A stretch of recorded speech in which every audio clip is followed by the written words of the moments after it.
المنبه يرن الساعة 6:30 الصبح، تمدي ايدك من غير ما تفتح عينك وتدوس سنوز وتقولي لنفسك 5 دقايق بس، بعدها ب5 دقايق تدوس تاني وبعدين تالت ورابع، وفي الاخر تصحى حاسس انك كنت بتحارب زومبي طول الليل. اكرم حسني لو عمل اغنية لزرار السنوز هتبقى 5 دقايق و5 كمان وخلاص اخر 5. بس هنا سؤال لي، كل ما تزود نوم تصحى تعبان اكتر. السبب ان مخك اتضحك عليه. في علم نفس الاعصاب في حاجة اسمها قصور النوم الذاتي.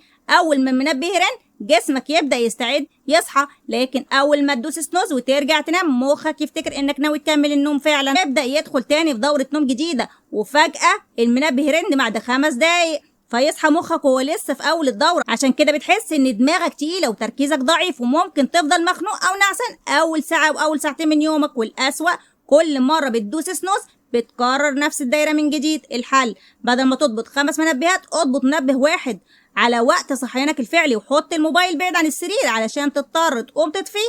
اول دقيقتين بعد الاستيقاظ هما الاصعب، لكن بعدهم هتحس انك فوقت اسرع بكتير من اي غفوة. دلوقتي قولي بصراحة، مين فيكم بيدوس سنوز مرة ومين وصل للرقم القياسي؟